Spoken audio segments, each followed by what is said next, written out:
The silent expanse of space greeted the crew of the Earthen Vanguard as they approached the massive ring station where the Concordate Council gathered.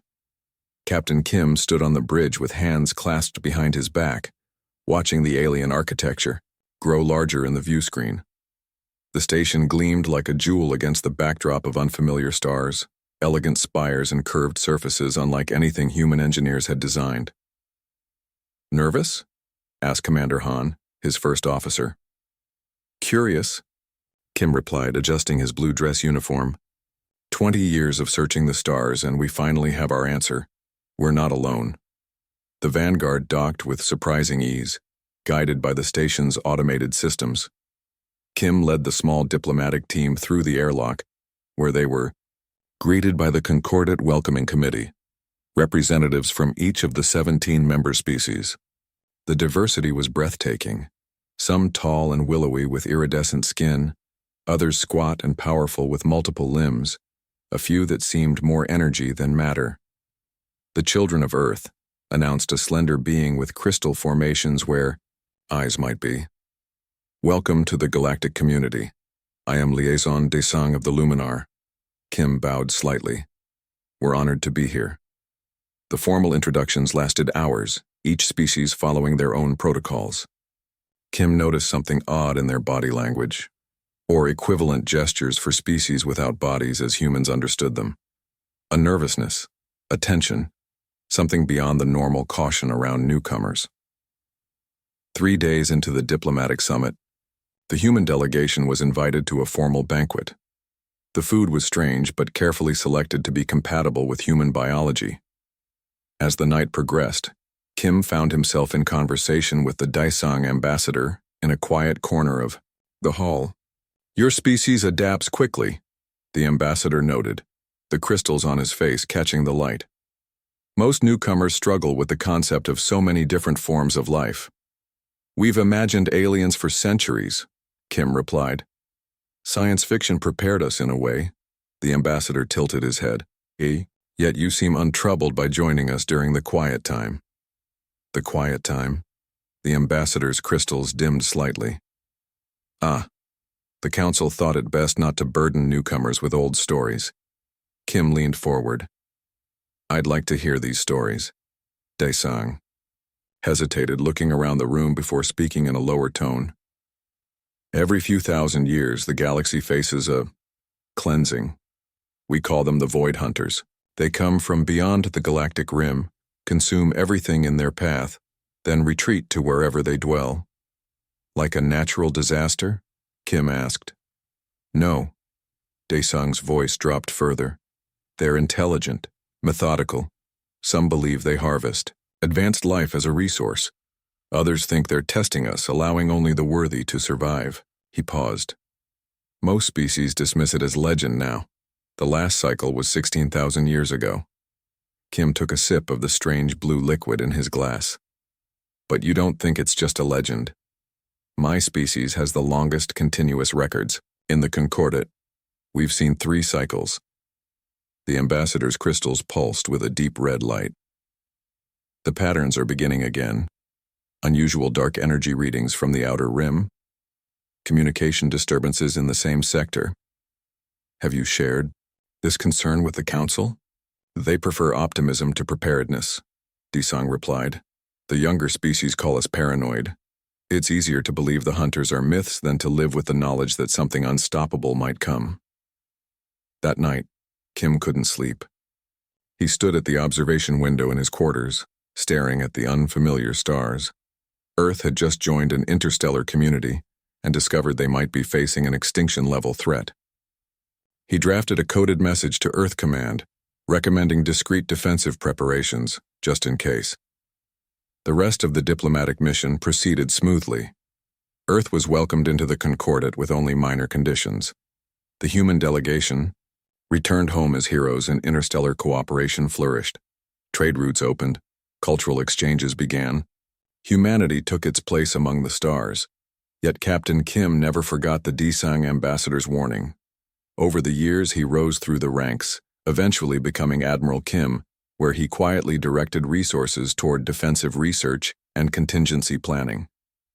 Most of his colleagues humored what they saw as paranoia, but a small group took his concerns seriously. 15 years after first contact, Kim was reviewing reports in his office at Luna Command when his aide burst through the door without knocking. "Sir, emergency transmission from Outpost Horizon." Kim activated his screen. The outpost commander's face appeared tight with stress. "Admiral, we're picking up something at the edge of our sensor range. It's like nothing we've seen before." "Show me," Kim ordered. The image shifted to a sensor display. At the far edge, a patch of nothing. Not just darkness, but an absence, as if that section of space had been erased. As they watched, the patch expanded slightly, swallowing a distant star. "How fast is it moving?" Kim asked, his mouth suddenly dry. "It's accelerating toward the Proxima Centauri colony. At current speed, it will reach them in 6 days." Kim remembered the Daesang ambassador's words from 15 years ago. "The patterns are beginning again." "Send alert code midnight to Earth Command," Kim ordered, "and get me a direct line to the Concordat Council. Tell them—" He took a deep breath. "Tell them the Void Hunters have returned." As the aide rushed to comply, Kim stood at his window looking toward Earth, blue and vulnerable in the distance. Humanity had just found its place among the stars. Now they would have to fight to keep it. The emergency meeting room buzzed with tension as military leaders and politicians argued. Holographic displays showed the advancing darkness consuming the outer colonies. Admiral Park stood silently, watching the feed from Proxima Centauri before it went dark 3 hours ago. "We've lost contact with 4 colony worlds," said Defense Minister Choi, her voice steady despite the news. "The evacuation ships from Proxima got out just in time. Less than 20% of the population made it." President Lee rubbed his temples. "And the Concordat's response?" "They've called for a full retreat from all systems in the projected path," Admiral Park said, "including Sol." The room fell silent. "They expect us to abandon Earth?"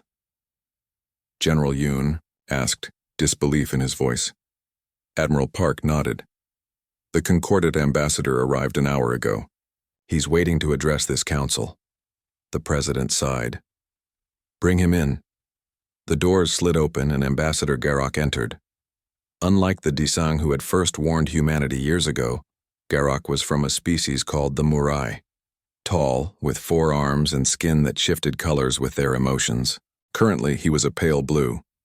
"Honorable leaders of Earth," he began, "the Concordat Council has determined that the Void Hunter's path cannot be altered. Their technology far exceeds our own.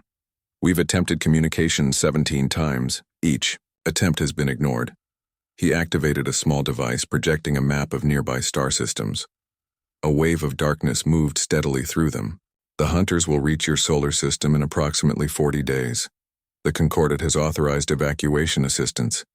We can help relocate roughly 30% of your population to safe zones beyond the galactic arm." 30%? President Lee's voice was ice. "You're talking about 5 billion people left behind." Garak's skin rippled with purple, regret Admiral Park had learned. "The Concordat has limited resources. We face the same choice across multiple worlds."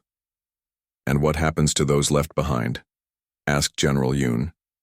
The ambassador hesitated. "Based on historical record, complete harvesting of the biosphere, nothing survives." Admiral Park stepped forward. "What about fight? The combined fleets of 17 species must stand a chance." "We tried, Admiral. The Pavonis system assembled the largest defense fleet ever created, 300 ships with our most advanced weapons." Garak's skin darkened further. "It lasted 6 hours. We lost everything." "So you're running," Park said flatly. "We're surviving," Garak corrected. "As we have for thousands of years, the Hunters eventually retreat. Civilizations rebuild. It's the cycle." President Lee stood. "We need time to discuss this privately." After the ambassador left, angry voices filled the room again. The evacuation plans, the selection criteria, the impossible math of who would live and who would die. Admiral Park had heard enough. He pulled up sensor data from the Pavonis battle. "Look at this," he interrupted, enlarging the footage. The Hunter's ships aren't invulnerable. This destroyer managed to damage one before it was destroyed. One scratch on one ship. Against hundreds, General Yoon said. That's not a strategy. It's a start, Park insisted. The concordate species fight traditionally with coordinated fleet movements. The Hunters have adapted to that. But humans don't fight like the concordate. Defense Minister Choi leaned forward. What are you suggesting? Guerrilla warfare, dirty tricks, everything the concordate considers uncivilized. Nuclear mines, gravity well manipulation, every nasty idea humanity has ever conceived but had the decency not to use. The concordate would never approve, President Lee said. Park's eyes hardened. With respect, sir, I don't care what they approve of. They've already abandoned us. The debate raged for hours. At last, President Lee called for quiet. We will offer evacuation to those who want it. Children first, then essential knowledge. Keepers. But Earth itself? He looked around the room. Earth stands. 3 days later, Admiral Park stood before the Concordate Council on their emergency station, hastily erected in a supposedly safe system. Representatives from all 17 species watched as he delivered humanity's formal response. Earth thanks the Concordate for their offer of evacuation assistance. He began diplomatically. We will coordinate with your teams to save as many as we can. But I am also here to inform you that the United Earth Defense Force will not retreat. We will defend our homeworld. Murmurs filled the chamber. The council leader, an ancient luminar, leaned forward. Admiral Park, we understand your emotional attachment to your world, but this is suicide. The Hunters cannot be defeated.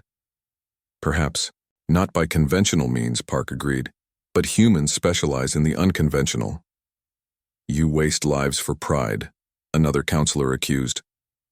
Park's voice remained calm. No. We stand for principle. We were born on Earth. We evolved there. Everything we are comes from that world. We will not abandon it without a fight. And if you lose? The luminar asked softly. Then we lose together, standing our ground. Park looked around the chamber.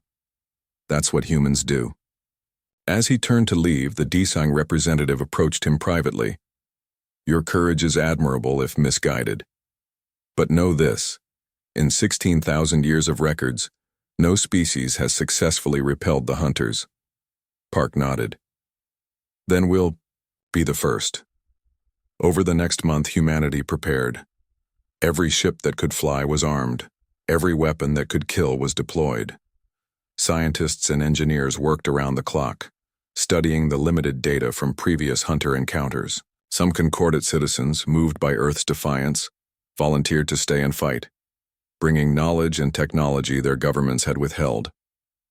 Admiral Park stood on the bridge of the UES Defiant, Earth's largest warship, as the first void. Hunter vessels entered the solar system. Massive and black, they seemed to absorb the light around them. On the long-range scanners, hundreds more approached. All ships, battle positions, Park ordered, his voice steady. Today we show these Hunters that humanity doesn't know how to run. We only know how to stand. Behind him, the blue sphere of Earth turned slowly. 7 billion souls watching the darkness approach. The observation deck of Luna Base offered the best view of humanity's last stand. Dr. Lee stared through the reinforced windows as Earth's defense fleet spread out between the approaching Hunters and their home planet. Small against the vastness of space, the human ships looked like toys compared to the massive black vessels that had already consumed the outer colonies. Beautiful in a terrible way, said a voice beside her. General Choi joined her at the window, his uniform crisp despite the fact he hadn't slept in 3 days. The evacuation ships? Dr. Lee asked. The last ones left an hour ago, mostly children and genetic banks. The general's face remained composed, but his eyes revealed the weight of those left behind. The Concordate provided fewer ships than promised. Only about 12% of the population made it out. Dr. Lee nodded. She'd chosen to stay, like most. Her family was here, her home was here, and her work might be humanity's only hope. How's the research progressing? Choi asked. She pulled up data on her tablet. We've analyzed the hunter ship that was damaged in the Pavonis battle. There's something strange about their communication systems. They don't use any frequencies we can detect, yet they coordinate perfectly.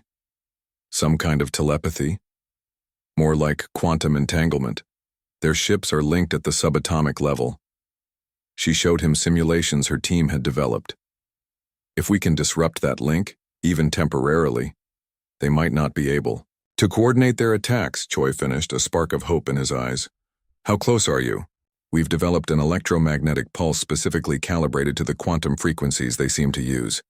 But we'd need to get close, inside their defensive perimeter. Choi nodded. I'll find you a way. 3 days later, the hunters reached Mars. The Red Planet's small defense fleet engaged them, executing maneuvers no concordate species had attempted before. Human ships darted between the massive hunter vessels, using the planet's gravity to slingshot at impossible speeds, deploying nuclear mines in their wake. In the command center beneath Luna's surface, Admiral Park watched the battle unfold. Status. Report, he demanded. Mars defense fleet at 60% capacity, an officer replied. Hunter fleet appears unchanged. Park frowned. The tactics were working better than the Concordate's traditional approach, but not well enough. Sir, another officer called out. We're detecting unusual energy readings from this hunter vessel. She highlighted one on the display. It took a direct hit from 3 nuclear mines simultaneously. Park studied the readouts. It's slowing down. The first real damage we've seen, his second-in-command observed. Send the data to Dr. Lee's team immediately. Across the base, Dr. Lee received the information. There, she pointed to an energy fluctuation. The mines didn't just damage their hull, they disrupted their quantum field for 3.8 seconds. Her team worked frantically, adjusting their pulse emitter design. We need to amplify the effect. If we can extend the disruption to even 30 seconds, how close would a ship need to get? Asked her assistant. She ran the calculations. Too close, inside their kill zone. Maybe not a ship then, said a voice from the doorway. General Choi entered with a small team. What about drones? Hours later, as the remaining Mars defenders retreated toward Earth, they deployed the first wave of specially designed drones. Small and nimble, most were destroyed immediately, but a few penetrated deep enough to detonate their quantum disruptors. For 27 precious seconds, 3 hunter ships lost formation, their movements becoming erratic. In that brief window, human ships concentrated fire on one of the disoriented vessels. Its outer shell cracked, dark energy spilling into space like black blood. For the first time in recorded history, a hunter ship was critically damaged. The human fleet cheered across all channels, but Admiral Park maintained his composure. Analysis, he demanded. The damaged vessel is retreating behind the others, his tactical officer reported. They're protecting it. They're not just mindless destroyers, Park realized. They care about their own. The discovery spread through the defense, forces like wildfire. The hunters could be hurt. They could be frightened. They could be fought. From a safe distance, concordant observation vessels recorded everything. No species had ever managed to inflict significant damage on the hunters before. The impossible was happening before their eyes. Days passed as the hunter fleet regrouped near Mars. The human forces used the reprieve to modify more drones and adjust their tactics. Dr. Lee barely left her lab, refining the quantum disruptor with each new piece of data. They're adapting, she told Admiral Park during a rare moment of rest. Each time we use the disruptors, they're effective for shorter periods. Then we need something they won't expect, Park said. Something no one has tried before. General Choi joined them, bringing unexpected news. Sir, we're receiving a transmission from the hunters. Silence fell over the command center. In 16,000 years of recorded encounters, the Void Hunters had never attempted communication with their prey. Put it through, Park ordered. The main screen filled with darkness, not emptiness, but a shifting, flowing darkness like oil under moonlight. Slowly it formed shapes that approximated a human face. as if the hunters were trying to create something familiar to communicate with. "You resist," came a voice unlike anything human ears had experienced. It seemed to bypass their ears entirely, resonating directly in their minds. "All others, flee." Admiral Park straightened his shoulders. "This is our home. We will defend it." The dark face shape tilted, an eerily human gesture of curiosity. Why? Such a simple question, yet so fundamental. Park looked around at the faces of his people, tired, frightened, determined. "Because it's who we are," he answered.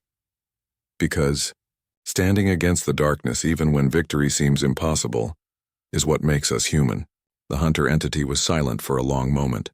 Then, "We will study this humanity. Prepare yourselves. The testing continues." The transmission ended abruptly.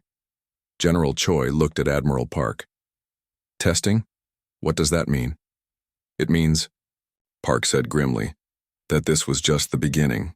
In orbit above Earth, the mightiest fleet humanity had ever assembled, prepared for the coming storm. The hunter vessels had resumed their approach, now moving with clear purpose toward the blue planet. But on the hunter mothership, something unprecedented was occurring. For the first time in countless harvesting cycles, the collective consciousness was experiencing something new: doubt. The diplomatic chamber had been hastily assembled on Luna Base. Admiral Park stood with his hands clasped behind his back, watching as the hunter emissary materialized. Unlike the simple projected image from before, this was a physical presence. A swirling darkness contained within a roughly humanoid shape, standing 8 feet tall. "Your atmosphere is inefficient," the hunter said, its voice still bypassing, ears to resonate directly in their minds. "Your gravity is restrictive, your world is primitive. Yet here you are talking to us," Park replied evenly. "The first time you've ever communicated with any species you've encountered. Why?" The dark figure shifted, ripples moving across its surface like waves on an oil slick. 17 civilizations we have harvested in this cycle. All fled before us. Only you stand. Dr. Lee stepped forward cautiously.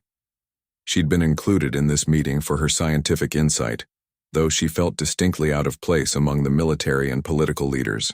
"You call it harvesting. What exactly are you taking from our worlds?" "Evolution," the hunter replied. "Potential. The worthy survive." President Lee, who had refused evacuation despite his advisor's pleas, raised his chin. "And who gave you the right to determine who is worthy?" "We were the first," the hunter said simply. "Before your stars burned. Before your planets cooled. We were." The implications of such age stunned the room into silence. Dr. Lee's mind raced with questions about what kind of beings could predate stars themselves. "You damaged one of our vessels," the hunter continued. "None have done this before. And will do worse if you don't leave our system," General Choi said firmly. The dark figure seemed to expand slightly, filling more of the room. Not a threatening gesture, Dr. Lee thought, but one of interest. "You continue to prepare defenses even as we speak," the hunter observed. The others would plead, bargain, offer sacrifices. Park nodded. "We're not them." "No," the hunter agreed. "You are not." The meeting continued for hours. The hunter asked questions about human history, about wars fought amongst ourselves, about how a species so divided could stand united against an external threat.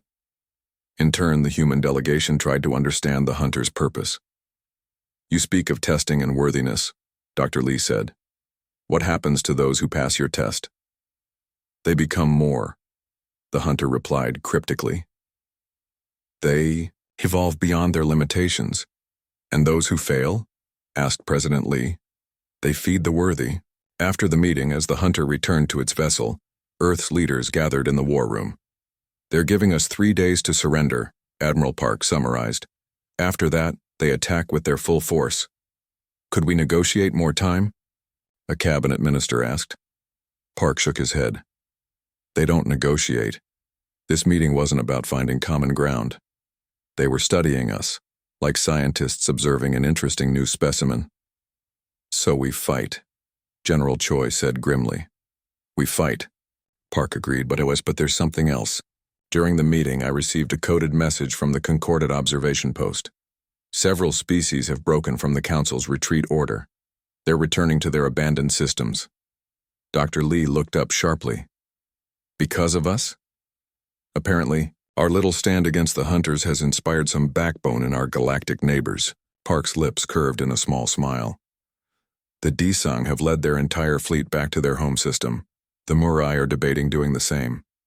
If we could coordinate with them, General Choi began. Exactly, Park nodded. Dr. Lee, your team, has made progress adapting the quantum disruptors. Could we share that technology with our allies?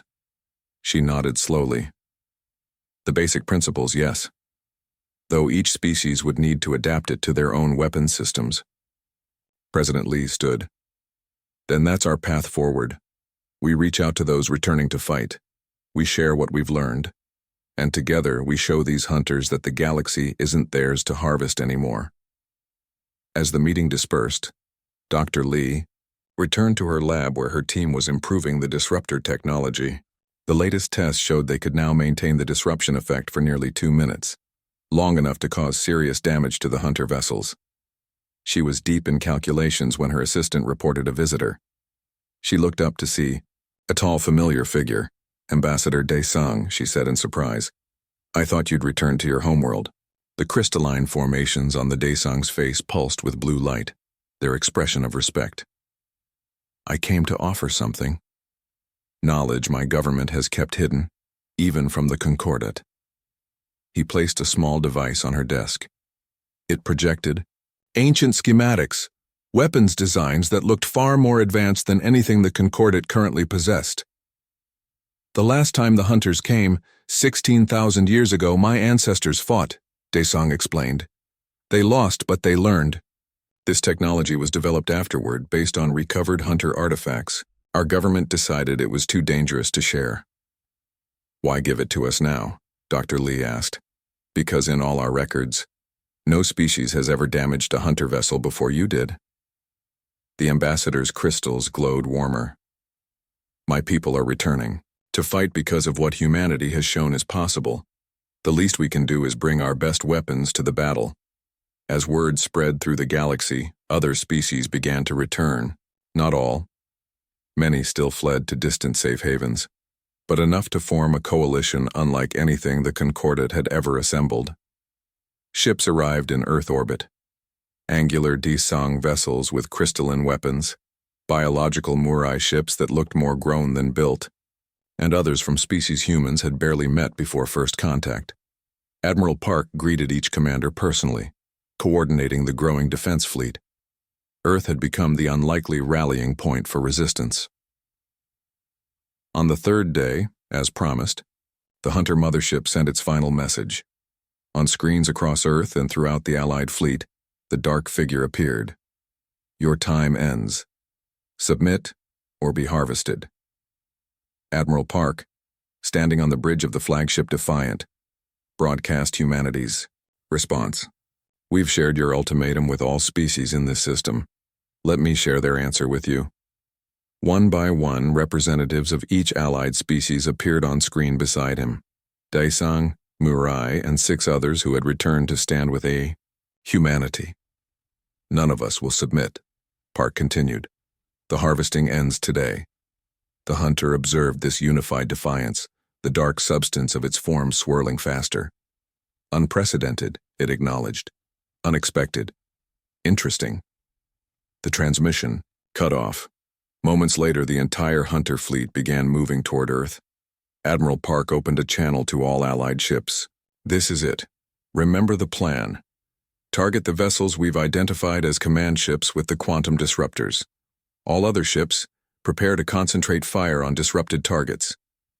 He paused, looking at the approaching armada. Against any rational assessment, the odds were still overwhelming, yet he felt something he hadn't expected. Hope. Whatever happens today, he concluded, know that we've already achieved something unprecedented. We stood together when the darkness came. Now let's show these hunters what that really means. As the two fleets closed to engagement range, the largest space battle in galactic history began. Earth glowed blue below them, a precious jewel worth any sacrifice to protect. Space erupted in light and darkness as the Allied fleet engaged the hunters.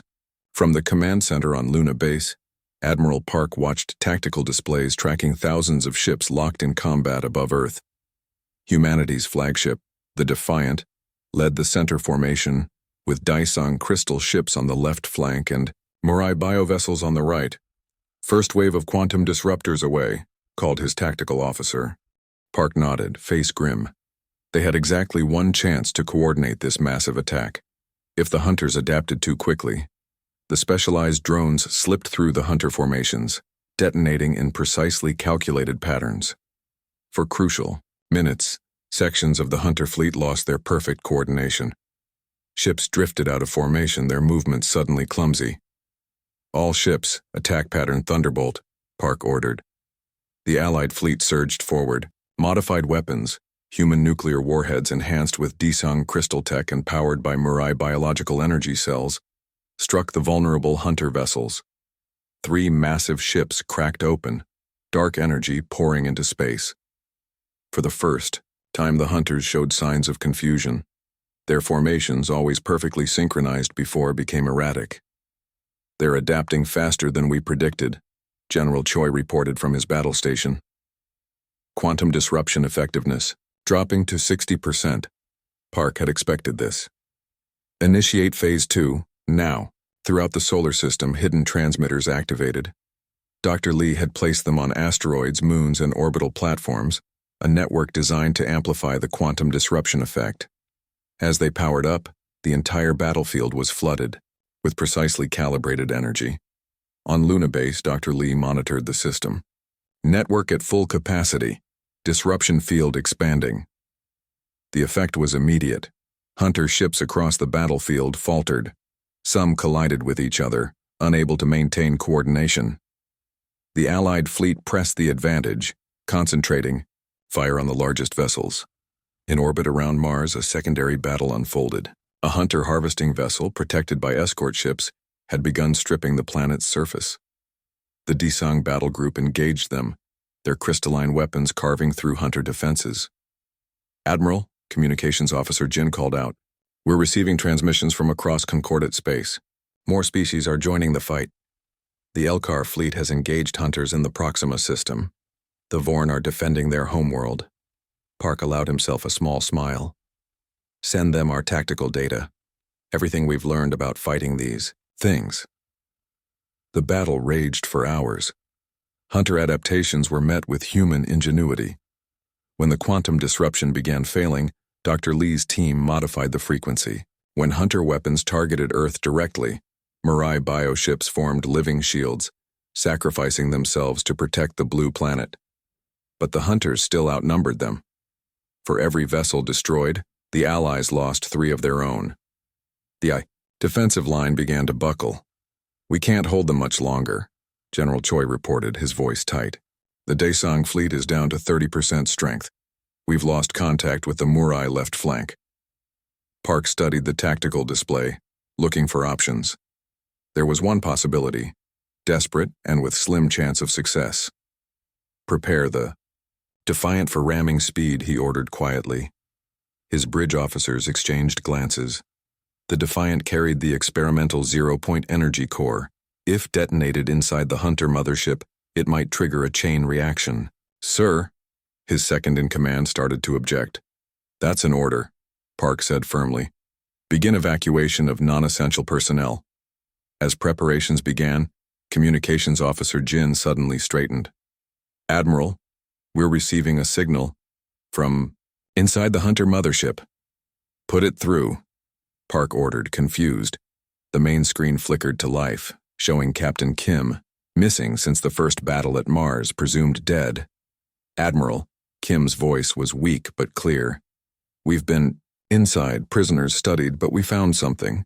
The image shook as Kim moved through what appeared to be organic corridors. The hunters. They're not what we thought. They're not destroying life. They're... He paused, searching for words. They're testing it, pushing it to evolve. And they've never seen anything like humanity before. Captain, what are you saying? Park asked. I'm sending you coordinates. Their central consciousness. It wants to speak with you. Not through emissaries, directly. The screen went dark, but the coordinates appeared on the tactical display. A precise location within the Hunter mothership. Park turned to his officers. Change of plans. Prepare my shuttle. Sir, you can't seriously be considering going over there, General Choi protested.